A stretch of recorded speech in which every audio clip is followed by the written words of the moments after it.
Hey guys, Jai Mahakal. Welcome to your channel MP RM. आशा करती हूँ कि आप सभी स्वस्थ होंगे, निरंतर अपने एग्जाम की तैयारी कर रहे होंगे। हमारे एमपीपीएससी मेंस का प्री का सिलेबस चेंज हो गया है गाइस। आई नो जिनका मेंस है वो तो अपने मेंस की तैयारी कर रहे होंगे, और जो प्री है देने वाले हैं वो प्री की तैयारी कर रहे होंगे। अब हमारे 10th यूनिट से आयोग हमेशा के लिए चले गए हैं। नया टॉपिक आया है जनजाति। इससे हमारे एक टॉपिक है जनजाति के भौगोलिक विस्तार के बारे में बताना है। तो चलिए गाइस, इससे संबंधित कुछ क्वेश्चंस को हम सॉल्व करते हैं, जो कि हम पढ़ेंगे किससे, रोजगार और निर्माण से। तो चलिए गाइस स्टार्ट करते हैं बिना आपका टाइम वेस्ट करते हुए। यदि आप हमारे चैनल पर नए हैं, अभी तक चैनल सब्सक्राइब नहीं किया है, तो चलिए गाइस पहले चैनल सब्सक्राइब कीजिए, वीडियो को लाइक कीजिए, कमेंट कीजिए और अपने प्यारे प्यारे फ्रेंड्स के साथ शेयर कीजिए। पहला क्वेश्चन है हमारा, पहली बार अनुसूचित जनजाति शब्द का प्रयोग लिखित रूप से किस अधिवेशन में किया गया था? अधिनियम में किया गया था। तो पहली बार किसके द्वारा किया था? तो वो ठक्कर बाबा आ जाएंगे। लेकिन किस अधिनियम में किया गया है? तो 1935 का अधिनियम है, जिसमें सबसे पहले अनुसूचित जनजाति शब्द का प्रयोग लिखित रूप से किया गया है। नेक्स्ट आता है 2011 की कुल जनगणना के अनुपात में मध्य प्रदेश में अनुसूचित जनजाति जनसंख्या कितनी है? तो जो हमारे 2011 की जनगणना के अनुसार हमारी जो अनुसूचित जनजाति जनसंख्या है वो कितनी थी? 4 ऑप्शन दिए गए हैं गाइस, चलिए बताइए आंसर। तो आंसर है ऑप्शन ए, 1,53,16,784। 1,53,16,784 जनसंख्या थी हमारी अनुसूचित जनजाति की मध्य प्रदेश में। मध्य प्रदेश की कुल जनसंख्या का जनजाति जनसंख्या प्रतिशत कितना है? तो जो हमारी मध्य प्रदेश में जनसंख्या है उसमें जो अनुसूचित जनजाति है उनकी कितनी जनसंख्या प्रतिशत है? तो उनका प्रतिशत है 21.01%।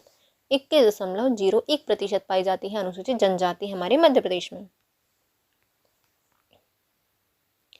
मनसुखा लोकनाट्य संबंधित है, तो मनसुखा लोकनाट्य कहाँ से संबंधित है? बुंदेलखंड, बघेलखंड, निमाड़ या मालवा? तो ये संबंधित है हमारे बघेलखंड से। मनसुखा जो लोकनाट्य है वह हमारे बघेलखंड से आता है। मध्य प्रदेश में न्यूनतम जनजाति जनसंख्या वाला जिला कौन सा है? तो जहाँ पर जनजाति बहुत कम पाई जाती है ऐसा जिला कौन सा है? तो ऑप्शन है भिंड, मुरैना, डिंडोरी, टीकमगढ़। आंसर है भिंड। सही आंसर है भिंड, जहाँ पर न्यूनतम जनजाति जनसंख्या वाला जिला है। मध्य प्रदेश में 2011 की जनगणना के अनुसार प्रतिशत के आधार पर अधिकतम जनजाति वाला जिला कौन सा है? तो जहाँ पर सबसे ज़्यादा प्रतिशत पाया जाता है। ऑप्शन है शिवपुरी, धार, अलीराजपुर या झाबुआ। आंसर बताइएगा ये। तो आंसर है हमारा अलीराजपुर, जहाँ पर 2011 की जनगणना के अनुसार प्रतिशत के आधार पर जो जनजाति समुदाय है उसका सबसे अधिकतम था अलीराजपुर। चांदी देवी की पूजा कौन सी जनजाति द्वारा की जाती है? तो चांदी देवी की पूजा की जाती है, ऑप्शन है प्रधान, पनिका, पारधी, बैगा। आंसर है हमारा पनिका। तो जो चांदी देवी हैं उनकी पूजा की जाती है पनिका जनजाति के द्वारा। तो जो चांदी की लेप की जाती है भगवान पर की जाती है, और जो हमारी जो काजू कतली होती है उस पर भी चांदी का लेप किया जाता है, परत चढ़ाई जाती है। तो वो क्या है, पन्नी जैसी होती है ना, तो पनिका से याद कर सकते हैं। मध्य प्रदेश में कुल जनजाति समूह के प्रकार कितने हैं? तो हमारे मध्य प्रदेश में कितने जनजाति समुदाय पाए जाते हैं? ऑप्शन है 46, 43, 40 या 42। आंसर है 43, 43 जनजाति समुदाय पाए जाते हैं मध्य प्रदेश में। मध्य प्रदेश में सबसे बड़ा जनजाति समुदाय कौन सा है? तो सबसे बड़ी जनजाति कौन सी है हमारे मध्य प्रदेश में? तो ये है हमारी भील। भील सबसे बड़ी जनजाति समुदाय है हमारे मध्य प्रदेश की। मध्य प्रदेश की सबसे छोटी जनजाति समूह कौन सा है? ऑप्शन है भारिया, सहरिया, बंजारा या कमार। तो जो हमारी कमार जनजाति है यह सबसे छोटा जनजाति समूह है। मध्य प्रदेश की जनजाति में भील जनजाति का प्रतिशत कितना है? तो हमारे मध्य प्रदेश में जितनी भी जनजाति पाई जाती है 21% पाई जाती है पूरी जनसंख्या की। उनमें से भी जो भील जनजाति है वह कितने प्रतिशत पाई जाती है? तो ये है 37%। 37.7% पाई जाती है भील जनजाति। 37.7% पाई जाती है भील जनजाति। मध्य प्रदेश में सौर जनजाति पाई जाती है, तो जो हमारे मध्य प्रदेश की सौर जनजाति है वह कहाँ पाई जाती है? सागर, झाबुआ, बालाघाट या छिंदवाड़ा। तो ये पाई जाती है, सौर से बनेगा सागौर, तो हो जाएगा सागर। सौर जनजाति पाई जाती है सागर में। मध्य प्रदेश में पाव जनजाति पाई जाती है, तो कहाँ पर पाई जाती है? ऑप्शन है शहडोल, अनूपपुर, बैतूल, ऑप्शन ए और बी दोनों। तो ऑप्शन ए और बी दोनों, शहडोल अनूपपुर में आओ, शहडोल पाओ। तो पाव जनजाति पाई जाती है कहाँ पर? अनूपपुर आओ, शहडोल पाओ। अनूपपुर, शहडोल में पाई जाती है पाव जनजाति। मध्य प्रदेश में मवासी जनजाति कहाँ पे पाई जाती है? तो ऑप्शन है छिंदवाड़ा, बैतूल, श्योपुर, ऑप्शन ए और बी दोनों। तो हमेशा से आयोग का फेवरेट ऑप्शन है ए और बी दोनों, तो आंसर भी यही है, छिंदवाड़ा और बैतूल में। तो मवासी जनजाति कहाँ पाई जाती है? बैतूल और छिंदवाड़ा में पाई जाती है। जो बैतूल फालतू की बातें करते हैं उनको आती है बहुत ज़्यादा मवासी। छिंदवाड़ा ट्रिक ही नहीं बन रही गाइस, इसको याद कर लेना। मवासी जनजाति कहाँ पाई जाती है? छिंदवाड़ा और बैतूल में पाई जाती है। 2011 की जनगणना के अनुसार मध्य प्रदेश में भील जनजातियों की कुल संख्या कितनी थी? प्रतिशत हमने देख लिया कितना था, 37.7% था। लेकिन कितनी जनसंख्या थी? तो ये है हमारा 59,93,921। ऑप्शन ए सही है। वर्ष 2011 की जनगणना के अनुसार मध्य प्रदेश में जनजातियों की जनसंख्या देश की कुल जनजाति की जनसंख्या का कितना प्रतिशत है? 2011 की जो जनगणना हुई थी उसमें जो जनजाति की जनसंख्या थी, कुल जनजाति की जनसंख्या का कितना प्रतिशत थी? तो ये थी तो 14.69%। कितना था? 14.69% था। कितना? 14.69% था। 2011 की जनगणना के अनुसार देश की कुल जनसंख्या में अनुसूचित जनजातियों के प्रतिशत की दृष्टि से मध्य प्रदेश में किस स्थान पर रहा था? तो 2011 की जनगणना है, उसके अनुसार जो कुल जनसंख्या है उसमें अनुसूचित जनजाति के प्रतिशत की दृष्टि से मध्य प्रदेश का कौन सा स्थान था? तो था 13वां स्थान। कौन सा था? 13वां स्थान था। मध्य प्रदेश में कुल जनजाति जनसंख्या का कितना प्रतिशत गांव में निवास करता है? तो जो हमारे यहाँ पे मध्य प्रदेश में जनजाति पाई जाती है उसकी जनसंख्या का कितना प्रतिशत गांव में निवास करता है? तो ऑप्शन है, पहला ऑप्शन ही सही है, 93.2%। 93.2% जनसंख्या जनजातियों की गांव में निवास करती है।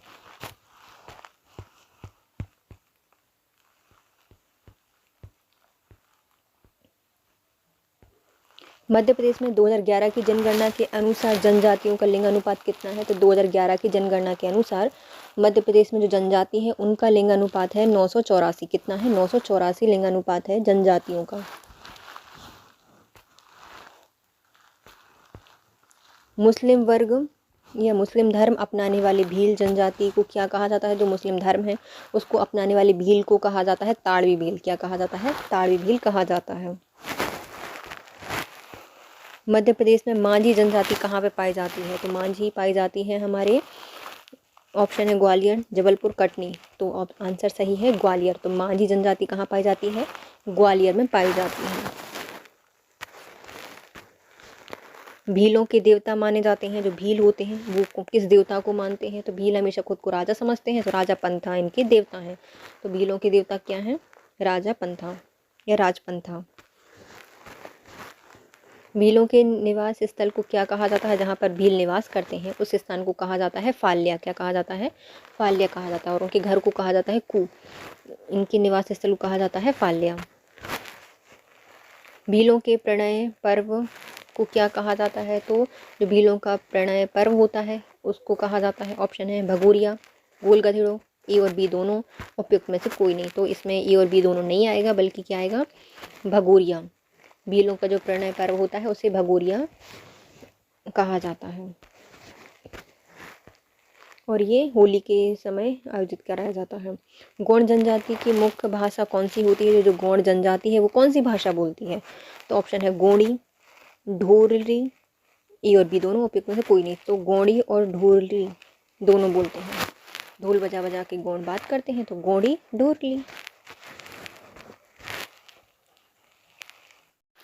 गौड़ जनजाति समूह की मुख्य भाषा क्या है? तो गौड़ जनजाति है तो वो कौन सी भाषा बोलती है? ऑप्शन है गौड़ी, डोरली।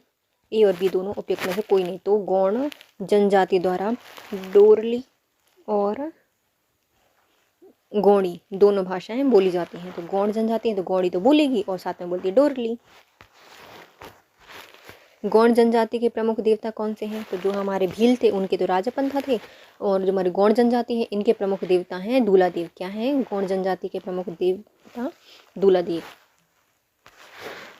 गौड़ जनजाति की खेती पद्धति को क्या कहा जाता है? जो गौड़ जनजाति है वह जो खेती करती है उस पद्धति को कहा जाता है। ऑप्शन है बारी, बेबर, पोदो या चिमाता। तो गौड़ जनजाति की जो खेती की पद्धति होती है उसे कहा जाता है बारी। क्या कहा जाता है? बारी कहा जाता है। भील की चिमाता, बैगा जनजाति के बेबर और गौड़ जनजाति की बारी। बैगा शब्द का शाब्दिक अर्थ क्या होता है? जो बैगा जनजाति है उसका जो शब्द है बैगा, उसका अर्थ क्या होता है? ऑप्शन है पुरोहित, वैद या समूह। तो इसका आंसर है पुरोहित। जो वैद शब्द है इसका शाब्दिक अर्थ होता है पुरोहित। बैगा जनजाति में जो मुखिया होता है उसको क्या कहा जाता है? जो बैगा जनजाति में मुखिया होता है, सारी जनजातियों में होता है, तो बैगा जनजाति के मुखिया को क्या कहा जाता है? ऑप्शन है डी, मुकद्दम। तो जो बैगा जनजाति है उसके मुखिया को कहा जाता है मुकद्दम। भारिया शब्द का शाब्दिक अर्थ क्या होता है? तो भारिया जनजाति कहाँ? छिंदवाड़ा में निवास करती है, और उसके शाब्दिक अर्थ क्या होता है भारिया का? तो ऑप्शन है जंगलों में जंगली, ज्ञान नहीं। तो भारिया का शाब्दिक अर्थ होता है ज्ञान नहीं। प्रधान किस जनजाति की उपजाति है? जो प्रधान है वह किस जाति की उपजाति है? तो ये है गौड़ जनजाति की। किसकी है? प्रधान गौड़ जनजाति की उपजाति है। प्रधान गौड़।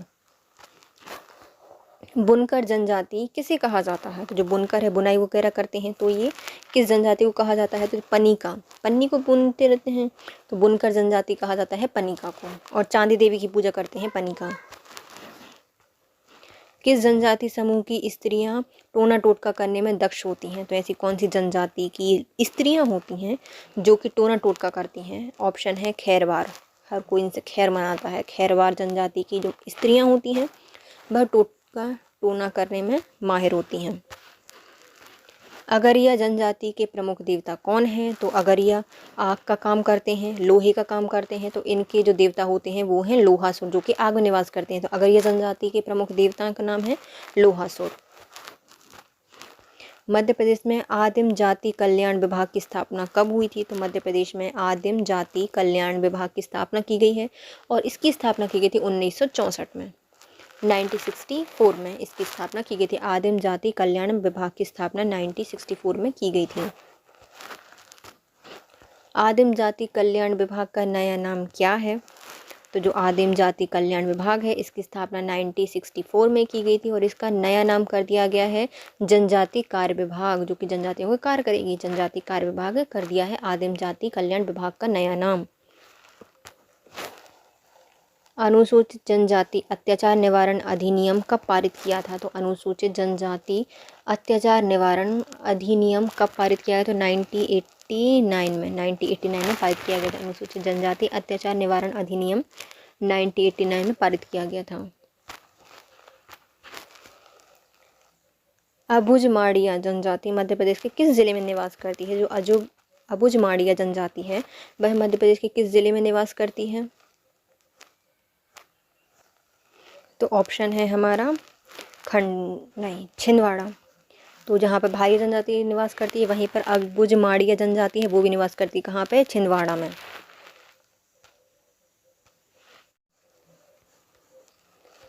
अनुसूचित जनजाति अत्याचार निवारण अधिनियम 1989 प्रवृत्त हुआ था। जो अनुसूचित जनजाति अत्याचार निवारण अधिनियम है उसको कब प्रवृत्त किया गया था? तो 11 सितंबर 1989 को अनुसूचित जनजाति अत्याचार निवारण अधिनियम 1989 को पारित किया गया था, प्रवृत्त किया गया था। कब?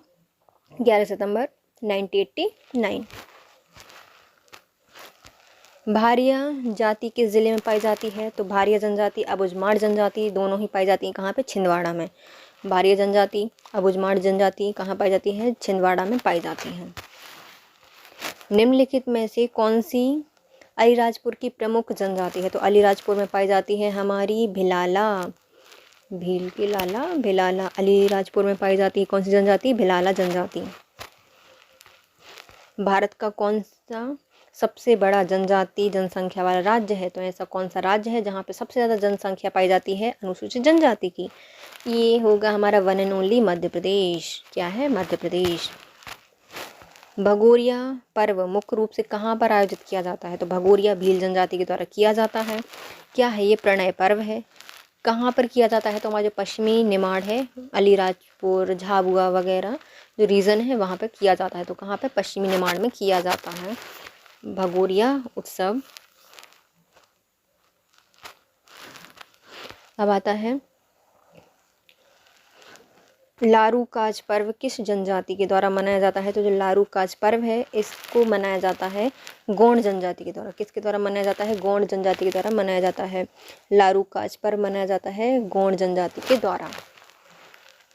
गोंड जनजाति के द्वारा इसको आयोजित कराया जाता है। दूध लौटावा प्रथा किस जनजाति में सर्वाधिक पाई जाती है? जो दूध लौटावा प्रथा है, विवाह की प्रथा है, किस जनजाति में होती है? तो ये होती है गोंड जनजाति में। कहाँ पर होती है? गोंड जनजाति में पाई जाती है दूध लौटावा प्रथा। थापटी नृत्य संबंधित है, तो थापटी नृत्य किससे संबंधित है? तो ये है कोरकू से। किससे संबंधित है? थापटी कोरकू। तो किसी कोई कोर खा रहा है और उसको लग गई थापटी, तो थापटी नृत्य किया जाता है किसके द्वारा? कोरकू जनजाति के द्वारा किया जाता है। और चटकुरा जो नृत्य है वो भी इसी के द्वारा किया जाता है।